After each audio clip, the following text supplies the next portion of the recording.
Entonces, pues bienvenidos a la clase de choque neurogénico. Hoy, bueno, la clase va a estar dada por la doctora Vania Dafne Rodríguez, la doctora Andrea Liliana Márquez y el doctor Jonathan, que coordinó la clase. Y pues bueno, un servidor también para cualquier duda o pregunta que tengan con respecto al tema, ¿no? Entonces, pues no sé quién vaya a empezar, Vania o... Entonces, vamos a dar un poquito de dinámica. Nosotros, no sé si me alcanzan a escuchar. ¿Sí me escuchan? Poquito. Un poquito lejos, pero sí. A ver, espérenme.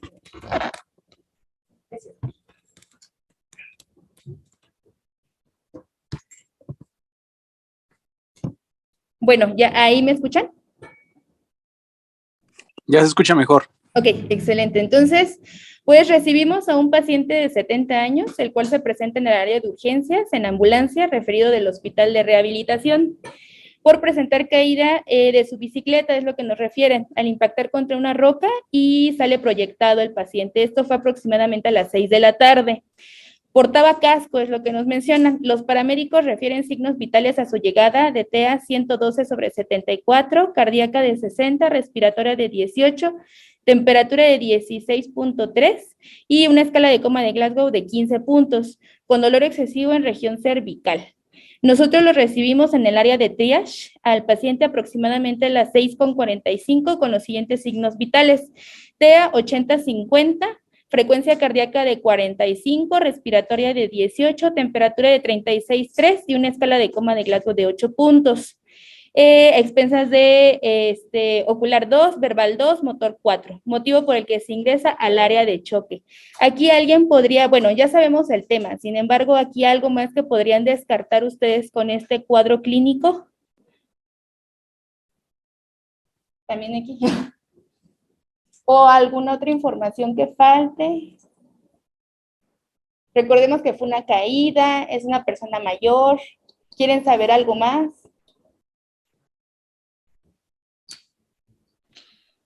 ¿Tenemos laboratorios? Al ratito se los doy, pero no. ¿Comorbilidades? Exacto. Sobre todo, ¿para qué? Porque pues la frecuencia cardíaca de 45 a lo mejor puede estar tomando beta bloqueadores, ¿no? En algún momento. Y eso nos podría despistar o algo. No, no tenía ninguna enfermedad crónico-degenerativo y pues prácticamente era sano, se refiere sano.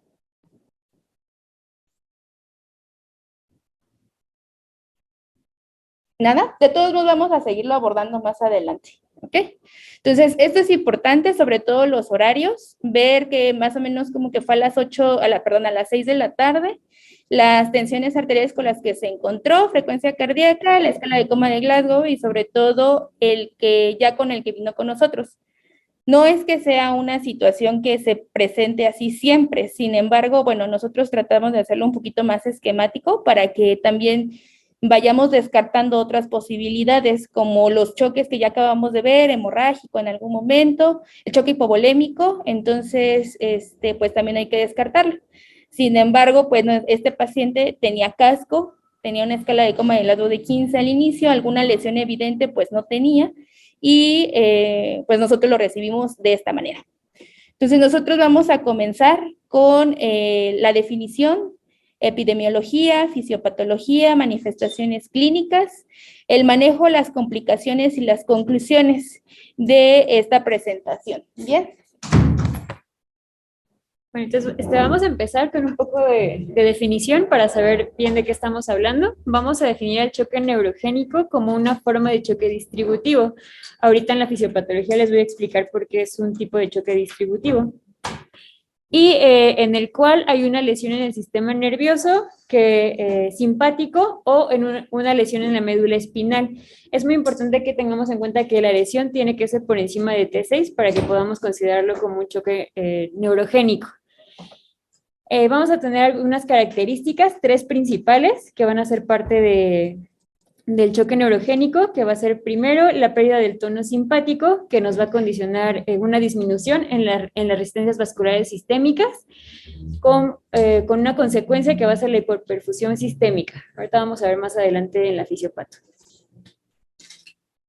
En cuanto a la epidemiología, no encontré mucha información actual y no encontré información de México. Casi toda la bibliografía es como americana. Pero en los datos que encontré, la prevalencia varía desde un 48 hasta un 90%, dependiendo de dónde lean pues, la epidemiología. En los mismos artículos mencionan que no hay muchos datos anuales respecto a la prevalencia del choque neurogénico. Sin embargo, dentro del choque neurogénico encontré como la principal causa, pues la traumática. Y de estos, las tres principales, digamos, divisiones, va a ser la primera por accidentes automovilísticos, que ocupa un 48%, la segunda como agresiones y caídas en un 40%, y la tercera secundaria deportes de contacto con un 12%. Ahora sí, entrando un poco a la fisiopatología, tenemos que tener en cuenta que todo el mecanismo del choque neurogénico es el resultado de la pérdida de la regulación autonómica del sistema, bueno, del sistema nervioso autonómico, que nos va a condicionar tres características que son como muy puntuales, que si pusieron atención en el caso clínico, podíamos detectarlo en la presentación clínica del paciente, que va a ser bradicardia, hipotensión y vasodilatación. Ahora, ¿cómo se genera el choque neurogénico? Primero vamos a tener pues el mecanismo de inicio, que puede ser, generalmente es el trauma, nos va a condicionar una lesión en la médula espinal. Al condicionarnos una lesión en la médula espinal, también vamos a tener daño en la vasculatura. Tenemos que tener en cuenta que hay compresión axonal y esto nos va a generar una respuesta primaria que va a ser primero edema, y esta primera lesión nos va a generar una respuesta simpática masiva. Por parte de, digamos, de la glándula suprarrenal, vamos a tener liberación de noradrenalina, y adrenalina, que estas primero van a actuar en el miocardio, generando en los primeros minutos hipertensión, que puede ser leve o moderada, y cambios en el ritmo cardíaco, que puede ser tanto bradicardia como taquicardia. En este artículo menciona que de 3 hasta 5 minutos posterior de la lesión primaria va a disminuir la respuesta del sistema simpático y va a empezar a predominar la respuesta del sistema parasimpático, generando vasodilatación con disminución de las resistencias vasculares periféricas, lo que nos va a generar las tres características que les había comentado, que es hipotensión, bradicardia, incluso ya en estadios muy avanzados, hipotermia. Y aquí con un dibujito más esquemático, vamos a tener que tenemos la lesión primaria. ¿Cómo señala? Sí, ponle ahí. Sí. Bueno, vamos a tener la lesión primaria, que les había comentado, generalmente es secundaria a un trauma. Dependiendo de dónde tengamos la lesión, podemos tener como primer síntoma un deterioro respiratorio, si la lesión es a nivel de C3 y C4. Vamos a tener la lesión vascular que les había comentado, que nos va a condicionar edema, aumento en la permeabilidad en la membrana y microhemorragias. Esta a su vez nos va a generar las microhemorragias e isquemia, y la isquemia a nivel celular pues nos va a hacer que entremos en un estado de metabolismo anaerobio con edema celular, disfunción de las mitocondrias, fuga de electrolitos. Y por otro lado también vamos a tener como respuesta primaria pues la inflamación, que nos va a generar más liberación de citocinas, nos van a generar como más inflamación y nos van a generar un daño neuronal permanente. Es como un ciclo vicioso.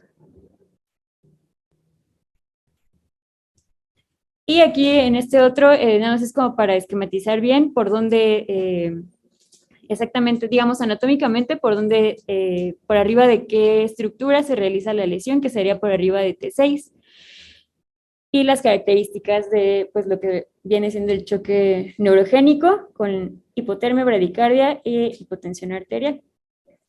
Ahorita más adelante les vamos a decir las diferencias entre un choque medular y un choque neurogénico. Bueno, de aquí no hay que perdernos de vista estos dos conceptos, que es el choque espinal y el choque neurogénico. Algunos nos llegamos a veces a confundir y decimos que es lo mismo, no es lo mismo. La definición como tal de choque espinal va a ser la pérdida transitoria de reflejos y la función sensoriomotora por debajo del nivel de la lesión. Y en el caso del neurogénico, sí es la pérdida del tono simpático con control del parasimpático, lo que decía ahorita Dafne. Toma el control del parasimpático y conduce a una inestabilidad incluso cardiovascular, caracterizado por hipotensión y bradicardia, que también puede estar aquí. Sin embargo, el manejo va a ser distinto. Como ven, en el tratamiento, en el choque espinal, solamente es la estabilización y tratamiento subyacente, es decir, de la lesión, y en el choque neurogénico sí va a ser líquidos y la necesidad de vasopresor con control de la temperatura. Puesto, como lo decía, la lesión va a ser mayor en alguna situación, el choque pues va a condicionar precisamente a hipotensión y bradicardia que puedan poner en riesgo en algún momento, ocasionando todo lo que ya les mencionó Dafne, incluso o bradiarritmias o una bradicardia que pueda caer en algún paro. Aquí se ve caracterizado por disnea, disfunción intestinal, vesical y priapismo. En el caso del choque neurogénico, es la disreflexia autonómica más vesical, la hipotensión ortostática y la desregulación de la temperatura. Esto va a tener, bueno, obviamente varía con la lesión en cuanto al, digamos, en dónde esté localizado. Como les dice Dafne, les aclaró que es por arriba casi la mayor parte de T6. Y en el caso de los reflejos, pues van a estar variados en cuanto a choque neurogénico. Aquí puede haber una parálisis flácida, una reflexia o una hipoarreflexia en una etapa temprana y una hiperreflexia en etapas posteriores de la resolución. Entonces, la duración puede variar desde días a meses en el caso del espinal y en el choque neurogénico de 1 a 6 semanas. Este espinal nos pudiera dar un choque neurogénico como tal, pero recordemos que son entidades separadas, no es lo mismo. Entonces, no sé si tengan alguna duda en cuanto a estos dos. ¿Hay alguna duda sobre la diferencia entre uno y otro?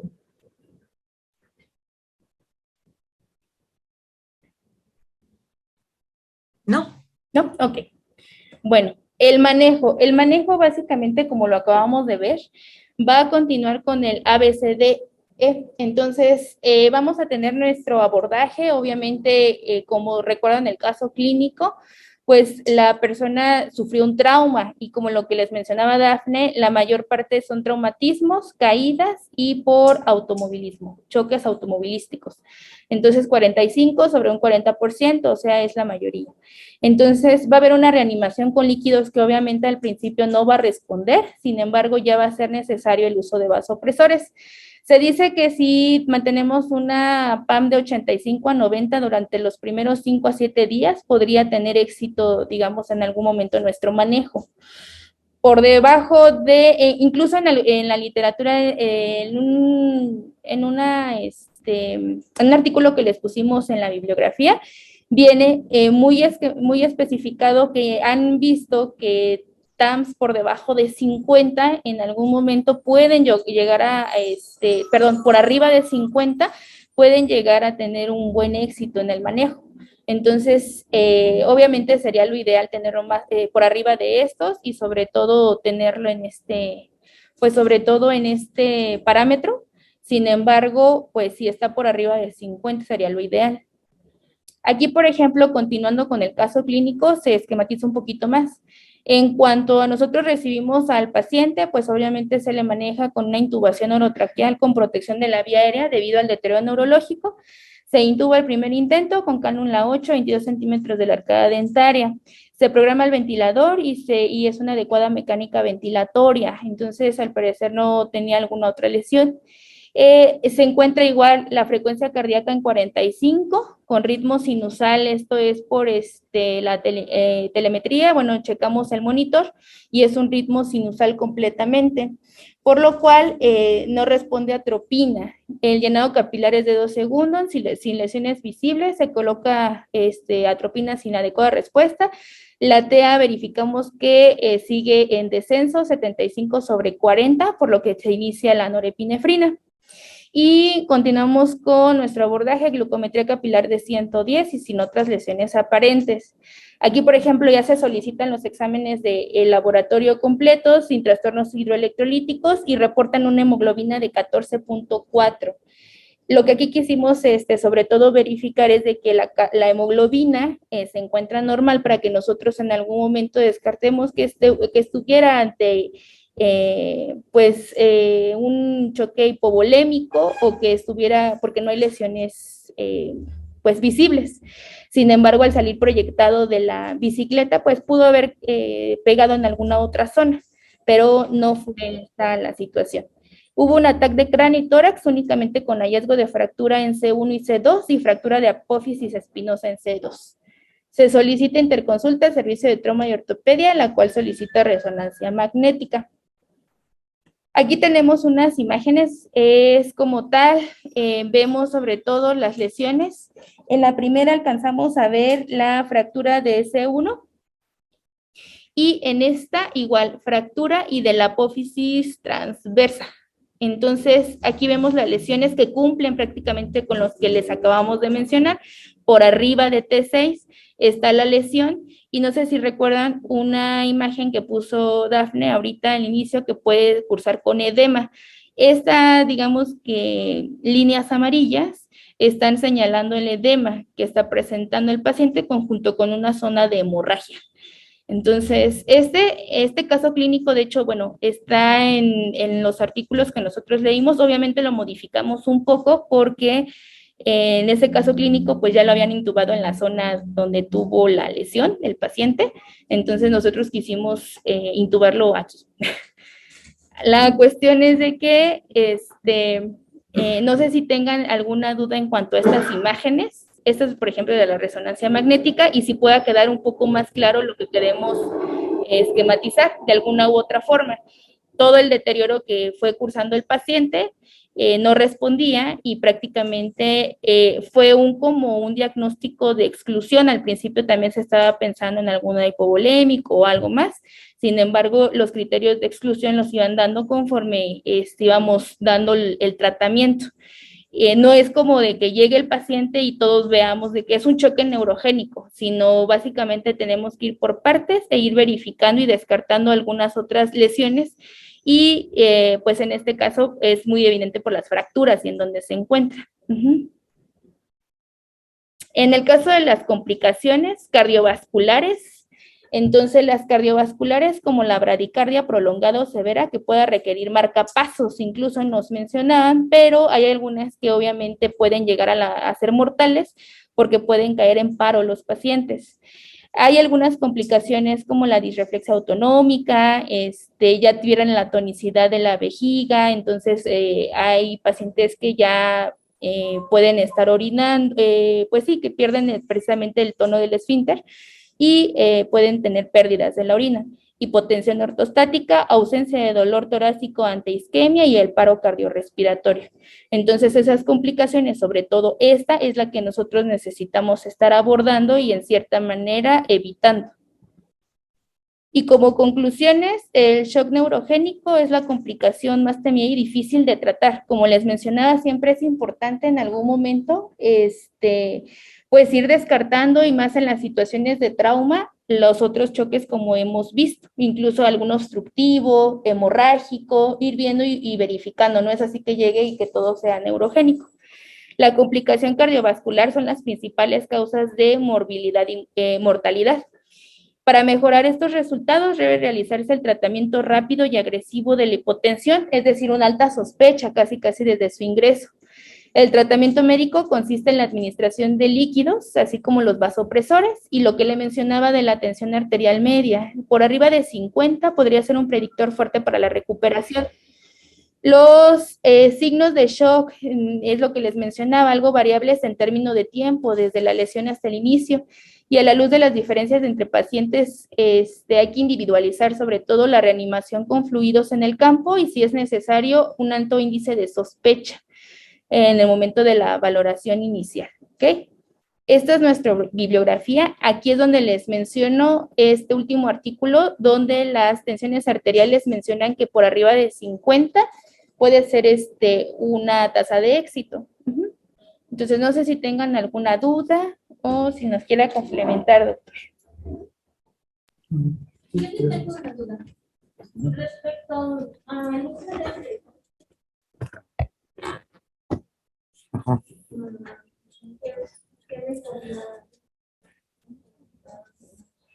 ¿Qué es lo que dicen? ¿Qué es lo que dicen con respecto al uso de esteroides? ¿Qué dicen los demás? ¿Qué piensan? ¿Manda? ¿No está indicado? No benefician. ¿No benefician?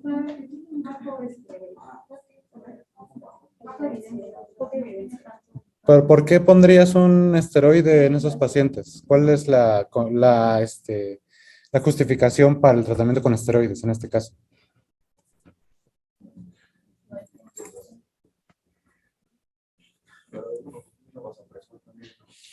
No. ¿Qué dice los demás? Bueno, vamos por partes. Ahorita llegamos a lo de los esteroides. Primero que nada, bueno, quiero que les quede bien clara la diferencia de este choque con otros tipos de choque. Aquí vemos, pues, el inicio, ¿no? Bueno, la primera parte del caso, la presentación del cómo llegó a urgencias. ¿Qué notan de diferencia con respecto a esta parte de la presentación, sobre todo en los signos vitales, con respecto a los signos vitales subsecuentes? ¿Qué pasó? La bradicardia. ¿Cuál es el dato que más sobresale dentro de estos que ven aquí? La bradicardia. A diferencia de otros tipos de choque, o sea, ¿qué es lo que mencionamos como en otros casos, ¿no? El choque de manera inicial va a tener liberación de catecolaminas endógenas y puede cursar con hipertensión y taquicardia, ¿no? Aquí en estos casos, la bradicardia o la poca respuesta a la frecuencia cardíaca va a ser como uno de los puntos que nos van a hacer pensar como en esta patología. Porque, bueno, seamos realistas, ¿no? Llega un paciente a urgencias que te dicen que pues, salió proyectado y se cayó y se golpeó. O sea, en un contexto de un paciente que llega con trauma, ¿no? Que cualquiera que sea politrauma, por ejemplo, ¿no? Llega a urgencias, está chocado, ¿cuál es la primera impresión diagnóstica que tienen que tener? Que el choque sea de qué origen. Hipovolémico. Hipovolémico, exactamente, principalmente hemorrágico, ¿no? Entonces, si te llega un paciente a urgencias en el contexto de que tuvo un accidente automovilístico en vía pública, caída, lo que sea, lo primero que vas a pensar es hemorrágico, ¿no? Entonces, pues lo vas a empezar a tratar como un hemorrágico, ¿no? O sea, realmente tu primer acercamiento va a ser ese, ¿no? Así de que pues, este paciente se está chocando porque tiene algún sangrado, ¿no? Y pues como ven, la escala de coma de Glasgow pues llegó con 15 puntos, pero después bajó hasta 8, ¿no? Y si tienes un paciente así en urgencias, normalmente, ¿qué piensas, no? Se está deteriorando pues por la hipovolemia, ¿no? Entonces, pues le tomas la gasometría y lo más seguro es que te salga un lactato alto, ¿no? Y tú dices, pues sí, está sangrando, ¿no? Hay que hacerle tomografía, ultrasonido, FAST, lo que sea, para detectar. Y la primera medida que vas a tomar, pues, ¿cuál va a ser? Pasar líquidos, cargas, ¿no? Entonces, si tú piensas en un hipovolémico por hemorragia, por lo que sea, pues lo primero que pones es 2 vías y pasar líquidos, ¿no? O pedir paquetes. Pero como ven aquí, o sea, la diferencia o la gran diferencia es precisamente la alteración en la frecuencia cardíaca. Acompañando la hipotensión va a estar la bradicardia. Y además, pues vamos a tener un paciente que no va a tener los datos clásicos del estado de choque, ¿no? O sea, no va a ser un paciente con llenado capilar retardado, pulsos disminuidos, no va a ser un paciente con frialdad de las extremidades, ¿no? O sea, no vamos a ver mottling, ¿no? O sea, va a ser un paciente chocado, pero que lo vemos y está normal, o casi normal, ¿no? O sea, sí está como somnoliento o consciente, pero se puede ir deteriorando, pero si tú buscas ventanas de choque, lo más seguro es que las encuentres normales, ¿no? No alteradas. Entonces, esa va a ser una de... Perdón, muchachos, hubo un pequeño problema técnico, pero ya regresamos, ¿no? Entonces, eso va a ser uno de los principales datos que te va a dar como pauta a pensar que el paciente está en un estado de choque o que tiene, más allá de la alteración por una hipoperfusión o por una hipovolemia, tiene un estado de choque que no es el normal. Entonces, puede o no haber un deterioro muy marcado del estado neurológico, de la escala de coma de Glasgow, pero lo más común es que no lo tenga, que sea un paciente que lo veas consciente, pero hipotenso y bradicárdico, ¿no? Y pues bueno, aquí en esta parte, pues bueno, por esto precisamente es por lo que cambia la fisiopatología de este estado de choque con respecto a los otros, ¿no? Aquí la disminución del aporte va a estar condicionada por una caída de las resistencias vasculares y una caída del estímulo simpático. Como vemos, al momento que se corta la estimulación simpática, si esto, bueno, si lo hubiéramos esquematizado con un poco de anatomía, ¿por qué se corta la inervación simpática y no la parasimpática? A ver, pregunta masquiñadora.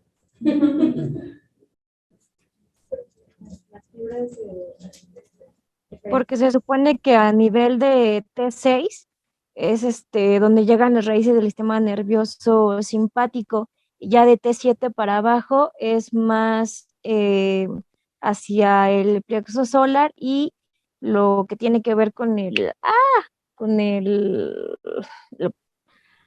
la irrigación esplánica. Por eso a ese nivel se habla de choque cardiogénico. Neurogénico. Ajá, ajá, neurogénico. A ver, ¿qué ibas a mencionar? Fuerte, porque no te... Por las fibras, el sistema simpático son fibras cortas y el sistema parasimpático son preordinarias largas. ¿Y dónde se integra el simpático y dónde se integra el parasimpático? Para vertebrales, ¿no? Entonces, la estimulación simpática depende de la estimulación de la médula. Si no hay estimulación medular, no hay estimulación simpática. Al contrario, ¿dónde se integran las fibras parasimpáticas? ¿En qué parte del sistema nervioso central?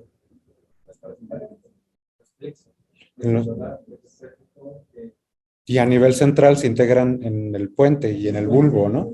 Porque el nervio vago va desde es el onceavo, ¿no? Sí, al décimo, perdón. El décimo par craneal, y pues ese baja desde el cráneo y estimula principalmente corazón, ¿no? Toda la parte superior del cuerpo, que es corazón, pulmones, receptores carotídeos, ¿no? Toda esa parte, su estimulación parasimpática está mediada por el nervio vago. Y los plexos se encargan a partir de T6 para abajo, ¿no? O sea, ya el plexo solar, los demás plexos ya son, pero ya en un nivel más inferior. Entonces, si tú cortas la estimulación a nivel de T6, pues entonces cortas principalmente la estimulación simpática y como las fibras parasimpáticas se integran arriba, pues entonces el estímulo parasimpático va a ganarle más que al estímulo simpático. Por lo tanto, pues vamos a tener síntomas colinérgicos, ¿no? Vamos a tener bradicardia, vamos a tener astenia, vamos a tener, ¿dónde? Hipotensión, ¿no? O sea, pues son todos esos datos los que se van a ir integrando en este cuadro, ¿no? Entonces, eso es la parte por la que principalmente va a ser el predominio del sistema parasimpático, ¿no? Entonces, además de la estimulación de la hipotensión y demás, también va a haber disminución del gasto cardíaco por disminución del inotropismo, ¿no? O sea, como disminuye la frecuencia, pero también disminuye la fuerza de contracción del miocardio, por lo tanto, pues también el gasto cardíaco se va a ver comprometido por dos vías principales, ¿no? Entonces, vamos a tener un gasto cardíaco disminuido por esa situación. Entonces, bueno, aquí esta diapositiva nos habla básicamente de de la lesión neuronal a nivel de la médula, ¿no? O sea, cuando existe la compresión o la lesión, pues se libera toda esta cascada de citocinas inflamatorias que van a condicionar la muerte neuronal y al final, pues eso condiciona que a partir de este punto, donde fue la lesión hacia abajo no pasen los estímulos, ¿no? Y si no pasan los estímulos, pues entonces la función de la médula hacia abajo se va a perder. Ya no va a estar como presente. Por lo que pues el paciente va a tener cualquiera de los dos cuadros clínicos que mencionaron después, ¿no? Entonces, esta parte del choque espinal y choque neurogénico también quiero que les quede bien clara, ¿no? Choque espinal hace referencia, o el concepto hace referencia a la pérdida de la función motora y sensitiva de la médula, ¿no? O sea, ahí el paciente es un paciente que está con paraplegia o cuadriplegia, ¿no? Secundaria a la lesión, pero no va a cursar con las alteraciones de los signos vitales tan severas. O sea, no va a tener principalmente la bradicardia, va a tener la parálisis, va a tener pérdida del tono, incluso uno de los, ¿qué maniobra les piden que hagan cuando llega un choque, una probable lesión medular? Para detectar si hay o no hay choque medular. Checar tono rectal. Tono rectal, exactamente, esfínter. Uno de los principales datos del choque medular es la pérdida del tono del esfínter anal. Y si tú le haces un tacto rectal al paciente, pues lo notas flácido. Y eso te da a entender que hay una lesión muy importante a nivel de la médula espinal. Y ahora ya retomando esa parte de los, bueno, ahorita vamos con eso, mejor. Y por el contrario, el choque neurogénico, ya además de la pérdida de la función motora y sensitiva, va a haber pérdida del tono simpático y por tanto la hipotensión, la bradicardia y todo lo demás, ¿no? Entonces, uno, pues únicamente como no tiene alteración de los signos vitales severa, pues solamente estabilizas la lesión, ¿no? Y en la otra, pues tienes que aportar tratamiento para revertir el estado de choque, ¿no? Ahora bien, en cuanto al abordaje del caso clínico, aquí dice, pues bueno, la intubación no hay como más, ¿no? O sea, si deterioró un Glasgow de 8, lo tienes que intubar. Eso no es como, muy, exactamente cuestionable, ¿no? Aquí la pregunta es, ¿qué maniobras harían ustedes para intubar a este paciente, ¿no? Porque se intuba como un paciente normal. ¿Con qué maniobras contamos para intubarlo? Tracción mandibular. Tracción mandibular. ¿Cómo se hace eso, Guadalupe?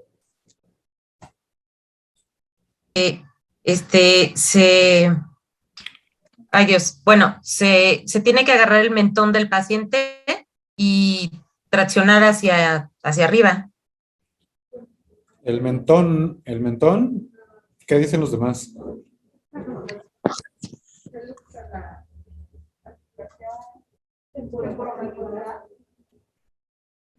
Ajá.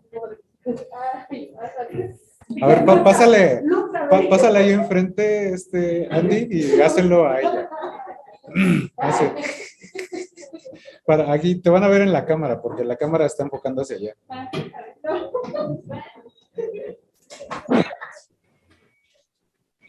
A ver, va a haber una demostración visual.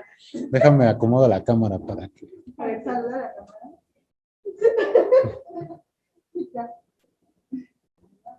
Se localizan los cóndilos de la mandíbula a ambos lados.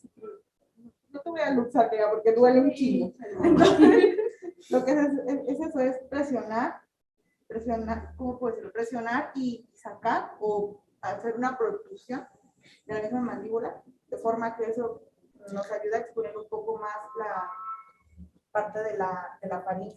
¿Pero dónde te colocarías? ¿Ahí donde estás ahorita? Si es en los cóndilos, pero es hacia abajo y hacia atrás, ¿no, Doc? Hacia abajo, ahí hacia atrás, hacia caudal, ¿no? Para que no nos confundamos. Hacia caudal. Hacia los pies, exactamente. Y pero ahí te colocas, esa es mi pregunta. Porque ahí va a estar el que va a meter la del tubo. No, de hecho, una persona es la que tiene que hacer la... Exactamente, es una maniobra con... Y la otra que... Es una maniobra con dos personas. No, ahí quédate. A ver. Entonces, o sea, la persona que va a manejar vía aérea y va a colocar el tubo, pues se coloca donde normalmente está, y la otra persona tiene que traccionar, ¿no? Entonces esa es la que va a agarrar y va a jalar la mandíbula hacia abajo. No te voy a luchar, ¿no?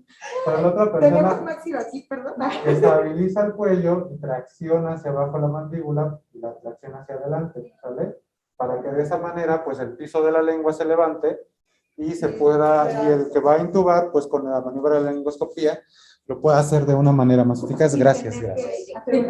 Doc, perdón, pero esa maniobra sería subluxación mandibular. La tracción mandibular como tal era la que le decía, o bueno, a mí me la enseñaron así en prehospitalario. A ver, pero ¿por dónde traccionas el mentón? Tienes que meter la mano a la boca, ¿no?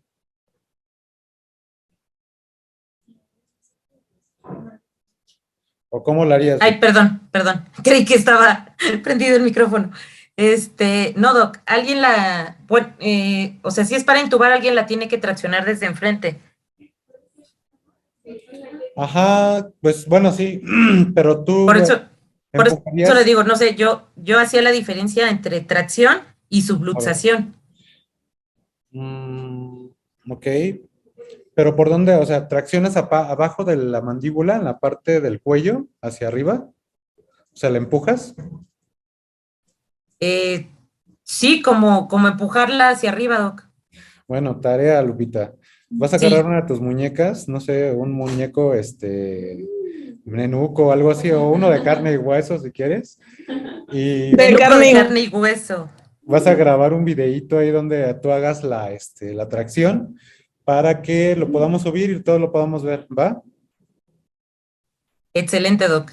Va, pues porque sí, realmente yo creo que sí tienes razón, pero no me queda claro cómo hacerla. Yo la que conocía básicamente era esa, la de la subluxación, donde tú traccionas la mandíbula, la levantas, la subluxas para que el piso se levante pero pues vemos, si la tuya lo implica no quebrarle la mandíbula al paciente, pues también es una buena técnica, ¿no? Sí, Doc. Va. Pues entonces esa parte es importante, ¿no? El manejo de la vía aérea en ellos es diferente. No tienes que hiperextender el cuello porque puedes ocasionar una lesión medular más severa de la que el paciente ya tiene. O si no la tenía, pues ya la estás haciendo tú, ¿no? Entonces, eso es uno. Ventilación, pues sí, programar la ventilación. El ventilador, aquí, por ejemplo, o sea, de recomendación, que es que no utilicen parámetros de protección pulmonar, como en CIRA, porque el paciente no tiene CIRA. O sea, tienes que usar parámetros basales, ¿no? Volumen tidal de 8 a 10, ¿no? O sea, todo lo que el paciente te requiera, pero no buscando ser tan estrictos en la parte como si fuera un paciente con síndrome de estrés respiratorio. Y aquí, vamos a ver. Atropina, ¿qué piensan? ¿Estuvo bien? ¿Estuvo mal? Vamos a hacer un pequeño debate.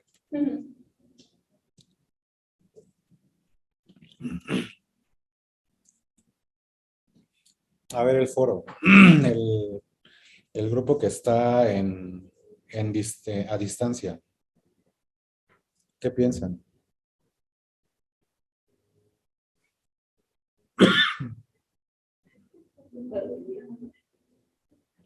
Voy a elegir un nombre al azar, a ver si están. Nancy Cervantes. Pues, Perdón, ahorita. Nancy Cervantes, ¿andas por ahí? Sí, aquí estoy, Doc. Bueno. ¿Tú qué piensas del uso de atropina en este paciente?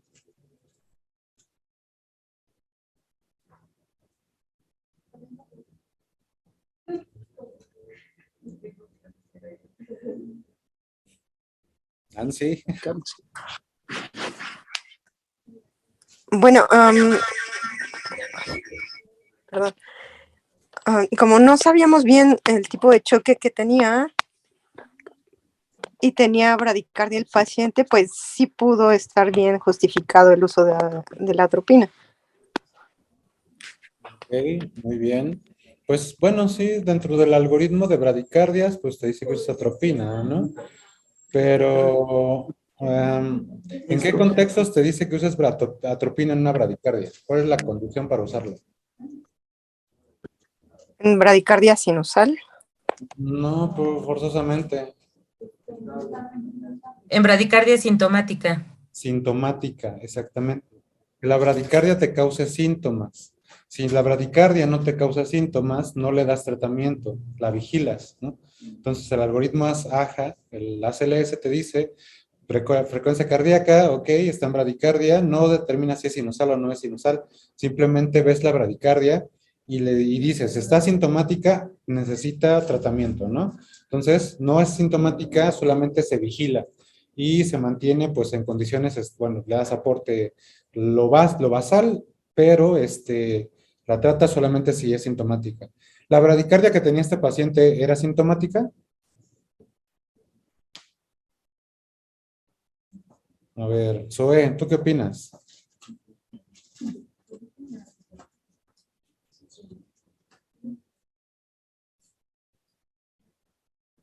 ¿No estás?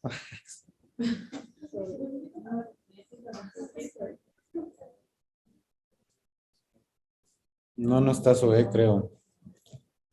Vamos a ver, Stephanie, Anaí.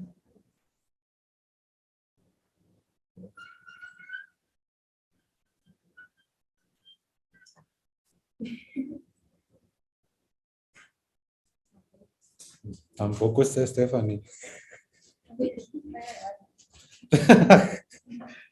Ok, vamos a ver. Carmen Hernández.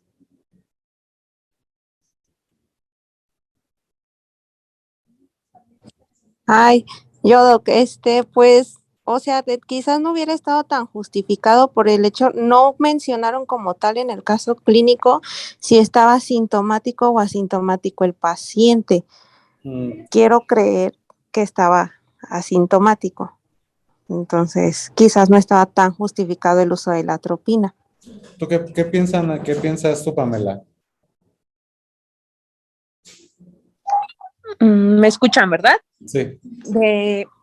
Bueno, es que yo por lo que había leído era que cuando eran lesiones medulares entre T1 y T5, aunque se administrara atropina no iba, o sea, iba a ser ineficaz porque son lesiones medulares que afectan la inervación directa del corazón. Muy bien, un buen punto a tomar en cuenta. Normalmente, o sea, ya como aterrizándolo a un contexto como más real, o sea, sí, si llega un paciente bradicardia y deterioro neurológico, pues sí pudieras pensar que es una bradicardia sintomática si no sabes que el contexto de que pudiera tener un choque medular, ¿no? Un choque neurogénico. Pero ya si tú estás en el contexto del trauma y demás, pues el hecho de que no te haya respondido a la aplicación de atropina, te habla de que la causa de la bradicardia, pues sí puede ser algo más central, ¿no? Entonces, como bien menciona Pamela, a estos pacientes, aunque tú les apliques la atropina, no van a mejorar la frecuencia cardíaca porque, pues, la atropina lo que hace es inhibir ¿cómo se llama? El componente parasimpático, ¿no? No activa, no tiene una activación simpática directa, ¿no? Entonces, no te va a hacer respuesta porque el paciente no tiene la parte de la adrenalina que le... Exactamente, no tiene con qué responder. El paciente va a permanecer bradicárdico, ¿no? Igual la hipotensión no te va a responder a estos tratamientos. Entonces, el siguiente paso, el tratamiento indicado en estos pacientes es... ¿Cuál? Norepinefrina. ¿Qué piensan los demás? ¿Sí está indicada la nore o cuál es la amina indicada en estos casos?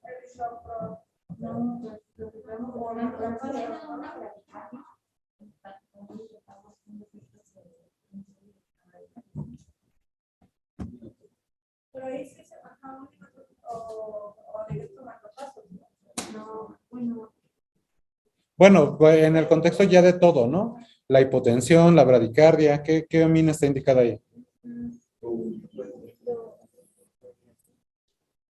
Dopa. ¿Dónde? Amina. ¿Quién habló? ¿Aquí? Dopamina, Doc. Dopamina. ¿Qué dicen los demás? Dobutamina. Butamina. Dopa. ¿Mandé? Dopamina. ¿Qué más? O sea,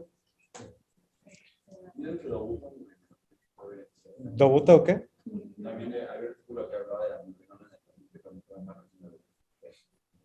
¿Cómo? Lo utilizaron en el residente que llegó de neuro. Utilizó, bueno, estaban todos. Todo.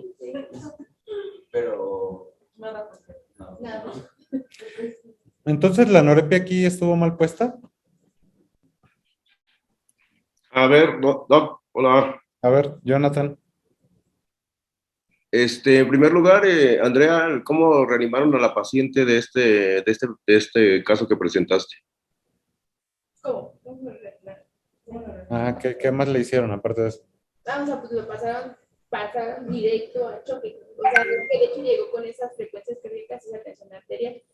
Al inicio, pues sí, hubiera sido necesario en algún momento poner los líquidos y empezarlo a manejar como si fuera algún choque hipovolémico, por lo que platicaba el doctor.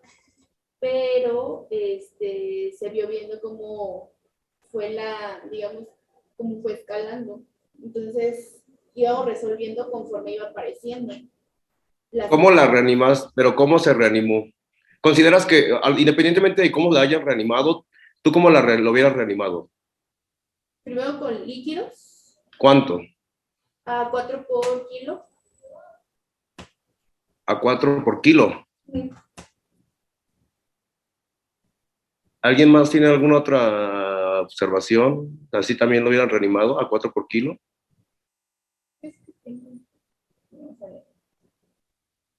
¿Alguien? Lupis, ¿cómo lo hubieras reanimado? Pues mire, Doc, el ATLS te marca 20 mililitros por kilo, 30 pero, mililitros por kilo de peso. ajá, pero pues tomando en cuenta que era un adulto mayor, a lo mejor me hubiera ido un poquito más bajo con los líquidos. Ok, pero te comentaron que no, bueno, en el contexto de este paciente comentaron que no tenía ningún crónico degenerativo y que finalmente no te haría pensar que es un paciente que pudiera ser una complicación por sobrecarga hídrica. Independientemente de eso, te comentaron que no tenía ninguna situación asociada. ¿Y cómo lo reanimarías con líquidos? Entonces, una vez que no te responda a los líquidos, ¿qué sigue, Liliana?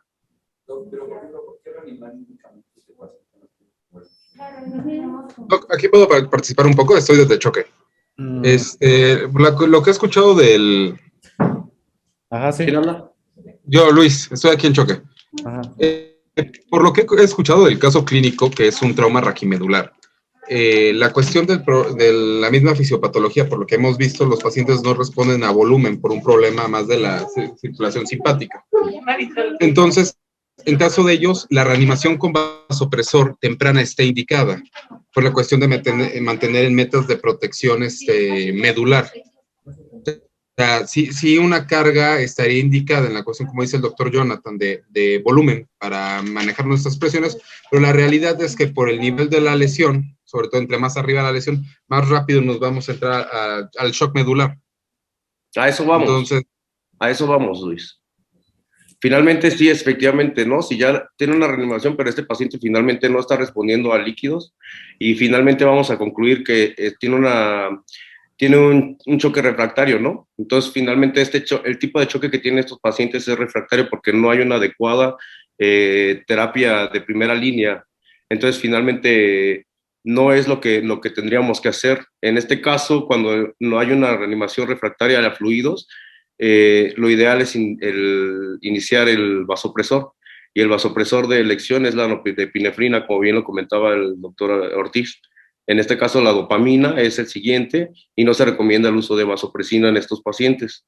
Finalmente, la bradicardia por sí misma, también en su defecto, puede ser usada se puede hacer el uso de algunos medicamentos de la atropina, y el oxígeno y algunos sinotrópicos, que es lo que nos va a ayudar más que nada a manejar la frecuencia cardíaca de los pacientes. En sí misma, la atropina no va a resolverlo tampoco. Entonces, finalmente, el inotrópico es lo que seguiría con este tipo de pacientes para poder ayudarlos. Pero es que, Doc, o sea, yo que recuerdo en el caso clínico no se evidenció ningún dato de sangrado activo. Yo considero que fue prudente el hecho de que hayan iniciado con líquidos bajos. Si no respondió de inmediato, pues entonces sí saltarse a la nore. Y como el paciente no estaba taquicárdico, no estaba fundamentando el hecho de que estuviéramos considerando sangrado, un choque hemorrágico. Yo creo que sí iba orientado a otra cosa, y pues creo que al ser adulto mayor y no responder a la primera carga de líquidos, estuvo bien que se iniciara de forma temprana el vasopresor. Ok, muy bien. Pues, bueno, aquí las clases pasadas estábamos hablando como de la reanimación hídrica y la cantidad como ideal para iniciar una reanimación, ¿no? Estábamos viendo que hay diferentes guías o diferentes como bibliografías que nos dicen como qué cantidad darla, ¿no? Desde la más alta que nos dice 30 mililitros por kilo, ¿no? Por en el sepsis, en las guías de sepsis, hasta la más baja que nos dice 4 mililitros por kilo, en las guías de protocolo Rose, ¿no? Pero aquí, pues, la elección de una u otra básicamente es, pues, un tanto personal, pero a la que tiene ahorita más peso, más evidencia, evidentemente es la de la sepsis, ¿no? Aunque Rose está como ganando como adeptos porque, pues, se ha visto que con que le pases esa cantidad es suficiente y no hay como diferencia entre que haya más o menos líquido que 4 mililitros por kilo, ¿no? Es como que esa cantidad dice, pues con esa cantidad es suficiente para reanimar a un paciente de manera inicial y ver si te responde a líquidos, ¿no? Y pues aquí pues tenemos el paciente con una lesión probablemente medular, que sí, como bien mencionan también, es prioritario iniciarle aminas de manera inicial. ¿Por qué? Porque es un paciente que lo más probable es que pues la TA, ni la frecuencia cardíaca, ni los datos como las ventanas de choque van a corregir si tú le sigues aplicando líquidos, ¿no? Por la fisiopatología que tiene. Y pues como les menciono, o sea, aquí el dato importante que tienen que tomar en cuenta es la bradicardia con choque, ¿no? O sea, si tu paciente tiene bradicardia y choque, no esperes que te responda a líquidos porque no va a ser un hipovolémico, ¿no? No va a ser un séptico. Va a ser, lo más probable es que haya una afección neurológica ahí implicada. Entonces, por eso es como la parte importante de, primero, reconocer cuál es el dato como que me va a hacer pensar en esta patología, ¿no? Y segundo, pues, ¿qué voy a hacer si ya la reconocí, ¿no? Que es como principalmente lo mencionábamos, iniciar pues las aminas, ¿no? En este caso, norepinefrina es la que tiene mayor nivel de evidencia. No sé qué digan los demás, los R3 que están aquí, Oli, Gaby. En cuanto a choque. Choque neurogénico. Pues sí.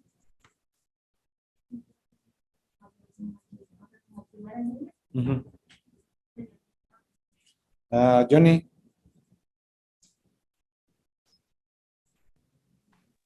Sí, Master, mire, bueno, pues finalmente yo de lo que sé del choque neurogénico, y de lo que logramos leer ya ahorita, que leyendo el resumen que se envió, prácticamente pues la administración de fluidos va a mejorar transitoriamente lo que viene siendo el retorno venoso, pero pues finalmente por la interrupción de la inervación simpática del corazón y sobre todo del predominio del parasimpático, el gasto cardíaco va a permanecer bajo debido a este deterioro de la contractilidad cardíaca. Entonces finalmente se realiza la reanimación con líquidos y después los vasopresores son los que están indicados. Yo sé que finalmente las características de los vasopresores y del medicamento que tendría que ser el útil en el manejo de estos prácticamente van a ser la dopamina y la norepinefrina, y que finalmente lo que se busca es ya que los adrenérgicos no van a tener un efecto cronotrópico, que es lo que se busca prácticamente en el choque neurogénico. Entonces, la vasopresina, por ejemplo, no está indicada. Y en estos momentos, pues prácticamente lo que se usaría sería la norepinefrina y en segundo lugar la dopamina, y en su defecto ya la epinefrina. Como tal, los sinotrópicos, pues obviamente también van a estar indicados y sobre todo buscando sobre todo por la pérdida del tono parasimpático, en el cual se pueden presentar algunos tipos de arritmias. Entonces, la dopamina y la norepinefrina son los de elección, doctor. Okay. Norepinefrina y dopamina de primera elección. Nore, sobre todo, es el primero que vamos a tener que utilizar a las dosis estándar, buscando metas de TAM, ¿no? O sea, como bien mencionó Andrea, ¿verdad? Sí. De repente se me va la onda, ¿no? 50 milímetros de mercurio es la TAM y que mínimamente debemos de conservar en ellos, ¿no? Y los sinotrópicos, solamente que tengas hipotensión persistente con evidencia de bajo gasto cardíaco, ¿no? O sea, si ya tienes un volumen disminuido, tienes evidencia de disminución del gasto cardíaco, a pesar de la norepinefrina, pues entonces ya le tienes que iniciar un inotrópico, además de la amina, que es como tal como vasoactiva, para aumentar las resistencias vasculares periféricas.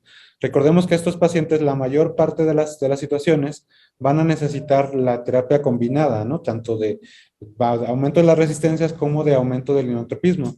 Y aquí, pues bueno, del inotrópico usado, pues ahí sí, que como que entre milrinona y dobuta está como, dobuta no ha perdido como vigencia por su costo-efectividad y demás, pero si tienes, por ejemplo, Nore y dobuta o dopa y dobuta, pues el efecto igual puede ser como algo no tan aditivo, ¿no? Tienes que buscar como otra vía para mejorar la función cardíaca y de esa manera, pues apoyar a la norepinefrina que ya está siendo como su parte, ¿no?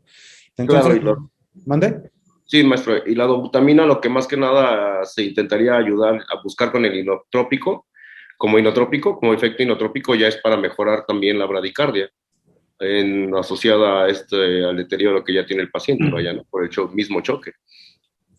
Sí, exactamente. Y para ahí también, pues, te va a contribuir el efecto de la nore también. Ahora bien, la adrenalina, ¿qué piensan de la adrenalina? ¿Se puede utilizar? ¿No se puede utilizar? ¿En qué contexto?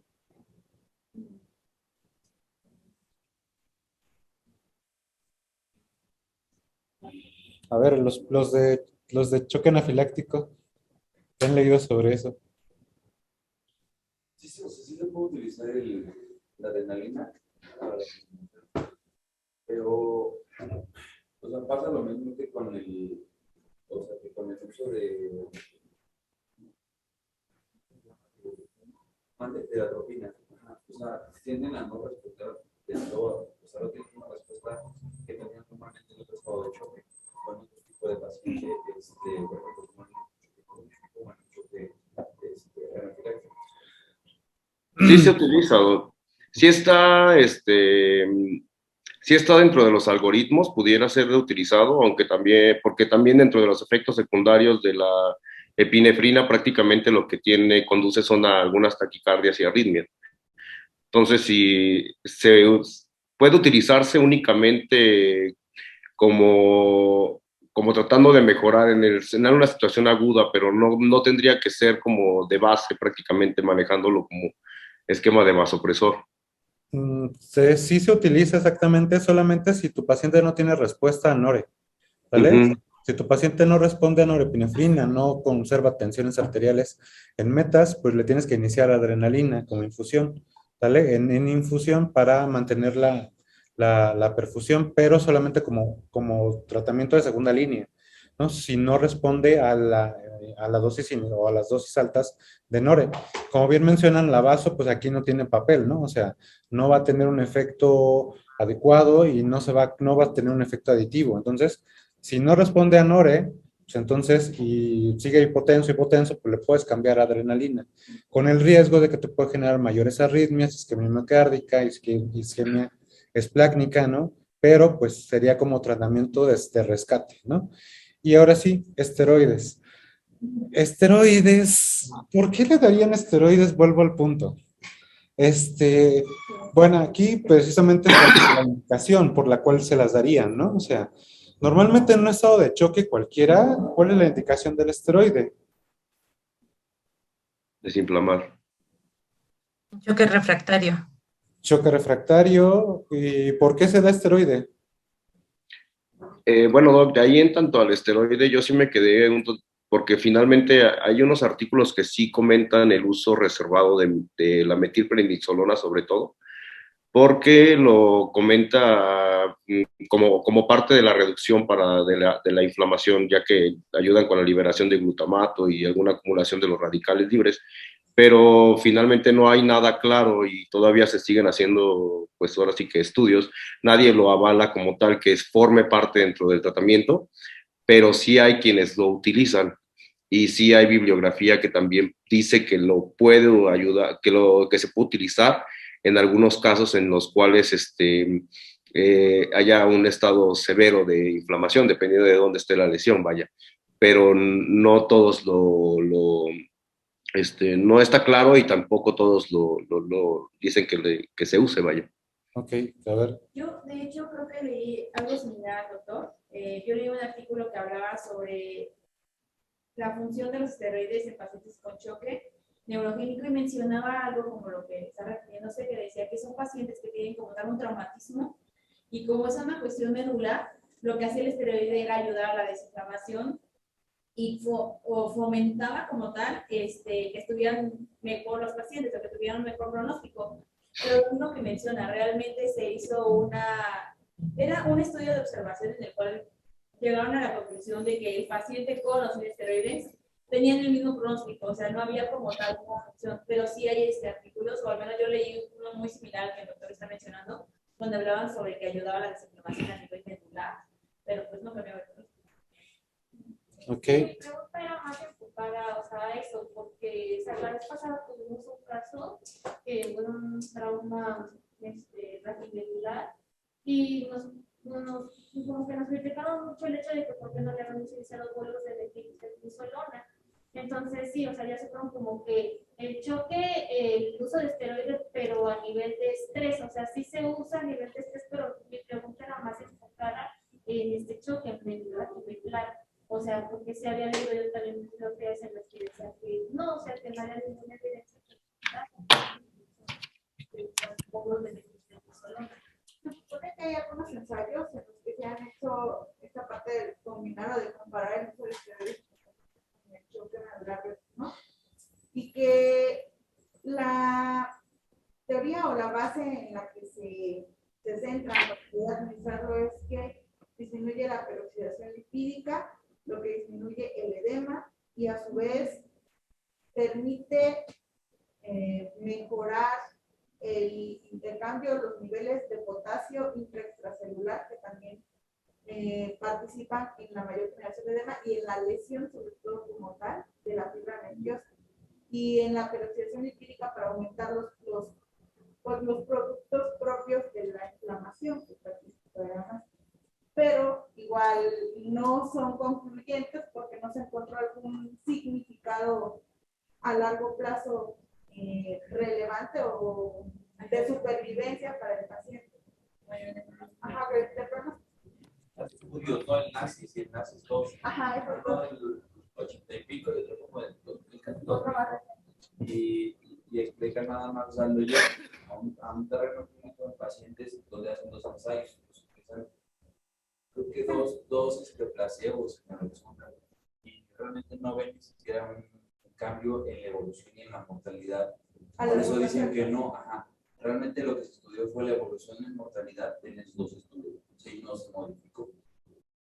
Por eso dicen que no puedes usarlo, no puedes usarlo. Al final de cuentas, como dice Andrea, no puede tener un beneficio clínico en algunos pacientes. Hablan de las primeras 24 horas, ¿no? De trauma raquimedular, que son los de metilfenisolona. Ya después de eso ya realmente no tendría mayor efecto a nivel molecular, pero los estudios que son como los principales que se basan en eso dicen que no hay cambios. Exactamente. Entonces, bueno, aquí lo importante era puntualizar esteroide, ¿por qué? Por el choque no. O sea, esteroide por la lesión medular, ¿no? O sea, esa era como la idea que se tenía anteriormente cuando se empezó a utilizar los esteroides. De hecho, si checan ustedes, o sea, las guías iniciales de choque medular, de lesiones medulares, ¿cuál era la dosis que manejan en esos estudios de Asia? Del ASIS, perdón. ¿Cuánto? Casi hasta 30 miligramos por kilo de peso. ¿Cuánto? 30 miligramos. Me recordaba que eran 30 miligramos por kilo de peso. Exactamente. Seguidos de 5.4 miligramos por hora en 23 horas. Exactamente, 30 miligramos por kilo. Un paciente que pesa 75 kilos, ¿cómo cuánto le toca? Como 2.3 gramos. Exactamente, un bolo inicial, ¿no? ¿Y las dosis de mantenimiento cómo quedarían? 5.4 miligramos por kilogramo por hora en las siguientes 23 horas. O sea, le tienes que dejar una infusión de 5.4 miligramos por kilo, ¿no? Si pesa 75, ¿cómo cuánto le tocan por hora? Como 400, ¿no? Sí. 400 miligramos por hora. Imagínense esa dosis, es una dosis bastante alta, que condicionaba precisamente, pues, aumento en la incidencia de infecciones, ¿no? O sea, descontroles glicémicos, descontroles metabólicos. si tenías un paciente diabético, entonces le tenías que, o sea, tenías que dejarle aparte la infusión de insulina para evitar que hiciera una descompensación aguda, ¿no? Entonces, realmente una mejoría en pacientes sanos, o sea, desde jóvenes de menores de 30 años con una lesión medular, pues tampoco se vio, ¿no? O sea, que dijeras, pues el condicionante era la comorbilidad, no, o sea, entonces, por eso es que ya no se utilizan de manera común, o sea, exactamente, o sea, ya se deja como, lo puedes usar si quieres para que tu coronaria esté tranquila, pero pues, o sea, realmente no hay beneficio en estos pacientes, ¿no? Y segundo, la diferencia con otros choques, ¿no? En un choque séptico, ¿por qué utilizan esteroides?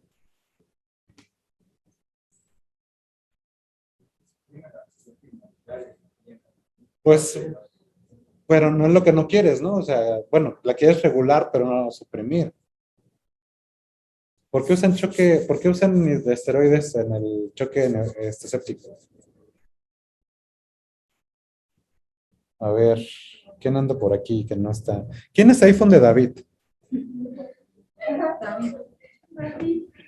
Hola, Doc. Pues yo, David. Es el maestro David, Hola. que nos ilumine. Doctor Román, muy bien. ¿Por qué usan esteroides? ¡Qué milagro, Doc! ¿Ya ves? ¿Cómo te preguntó? ¿Por qué usan esteroides en el choque séptico? Bueno, se usa solamente cuando es choque séptico refractario y se usa porque el estado de sepsis provoca un estado de insuficiencia suprarrenal y hay una disminución de catecolaminas. Exactamente. Hay una insuficiencia suprarrenal relativa o absoluta secundaria a una isquemia de las suprarrenales, pero que te condiciona que no responda a las catecolaminas el paciente, ¿no? Por eso le dejas hidrocortisona a un paciente en choque séptico. Y aquí la fisiopatología, gracias David. Y la De fisiopatología. nada, Doc, aquí estamos. La fisiopatología aquí es. Por si no le contestan los de allá, por favor. Pues sí, de eso se trata, de que todos participemos. Entonces, pues sí, exactamente, aquí la justificación es otra, para disminuir la lesión precisamente en este nivel, ¿no? En este que estamos viendo aquí, vean.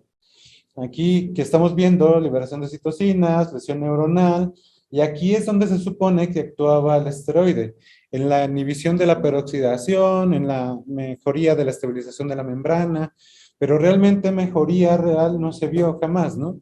Entonces, por esa razón es que actualmente ya no están indicadas de primera línea, ¿no? Entonces, conclusiones para el tratamiento en el paciente con choque medular o choque neurogénico, ¿no?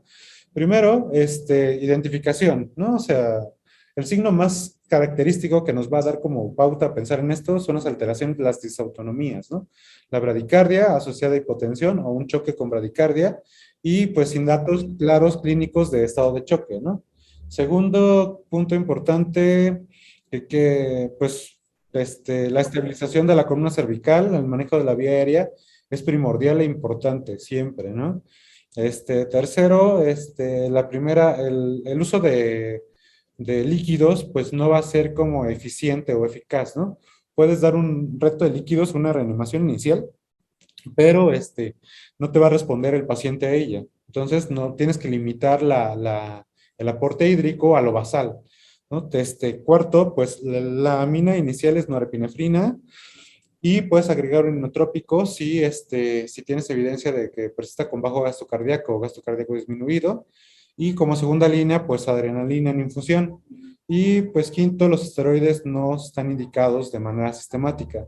Solamente, bueno, de hecho no habría ninguna indicación para el uso de esteroides en estos pacientes, ¿no? O sea, ni el choque refractario, o sea, si tu paciente no responde a Nore, pues le tienes que iniciar adrena antes que iniciarle esteroide, ¿no?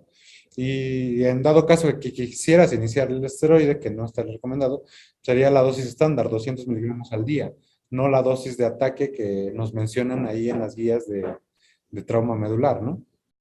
¿Algo más que quieran comentar los médicos que están aquí en el Zoom? ¿Quién es Val F. Gandur? Nada más para comentar, Doc, no sé si ya hablaron del esquema nazis allá. ¿A qué es eso? Bueno, los protocolos nazis, el 1, el 2 y el 3 que acaba de salir en 2016. A ver, ¿qué dicen? Bueno, los protocolos nazis fueron protocolos para ver efectivamente si estos esquemas de esteroide tan brutales en realidad iban a servir al paciente y se hicieron estudios dobles aleatorizados con respecto a unos administrando y otros. En Nazis 1 lo sugerían, de hecho, pero en Nazis 2 se hizo una revisión del estudio y resultó que aumentaba mucho la tasa de infecciones y de mortalidad. Y recuerdo en el 2016 sacaron un nuevo estudio manejando dosis un poquito más bajas del esteroide, creo que hasta 25 miligramos fue lo que, pero resultó que también terminaban haciendo neumonías y sepsis prácticamente al cuarto día en un proceso muy acelerado por la inmunosupresión tan fuerte que se le daba al paciente. Entonces, nada más para recalcar, porque todavía van a encontrar en ciertos lugares, sobre todo cuando roten, personas que les echan esteroides al paciente con trauma medular. No lo vayan a hacer, nada más porque sí tiene mayor tasa de complicación al paciente asociado a procesos infecciosos de origen nosocomial, y ya ven que las bacterias que nos manejamos acá pues no son muy leves. Entonces, el esteroide está completamente contraindicado en trauma raquimedular. Muy bien, muchas gracias, Luis. En efecto, entonces sí son los estudios que había mencionado Alejandro, de hecho, los nazis. Pero sí, gracias por puntualizarlo al final. Y pues bueno, ¿tienen alguna pregunta, duda, algún otro comentario que quieran agregar? Doc, ya nada más para pues comentarles, no sé si hablaron de la clasificación Asia, sino pues recuerden que es una de las escalas que podemos utilizar y pues van de 5 grados, ¿no? Del A al E. Y ahí pues nosotros la vamos a definir y la podemos poner ahí en el ingreso porque pues ya nos orienta de qué lesión o el grado de la lesión que tiene. Sí, exactamente. Las escalas, la ASIA, que te define pues el grado de funcionalidad o lesión de acuerdo a posterior al evento del trauma. De eso vamos a ahondar un poco más cuando veamos precisamente el tema de lesión medular, ¿no? Como tal, lesión de la columna y lesión medular asociada a esta. Pero sí es conveniente que lo vayan revisando, lo vayan leyendo para ver cómo se clasifica la lesión medular de acuerdo a la funcionalidad o a los datos clínicos que tienen y los síndromes medulares que pueden condicionarse, ¿no? Muy bien, muchas gracias, Jess. ¿Sí es Jess? Ah, sí, ¿verdad? De repente ponen nombres muy raros aquí, niños. Les recomiendo y les recuerdo, porfa, que le pongan como su nombre con un apellido, por lo menos, para poder descargarla. Porque sigo sin saber quién es Val F. Gandur.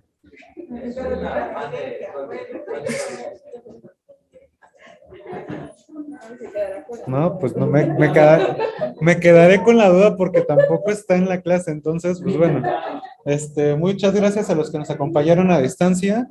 Nos vemos en el hospital cuando anden por acá, ¿sale? Y en la siguiente clase.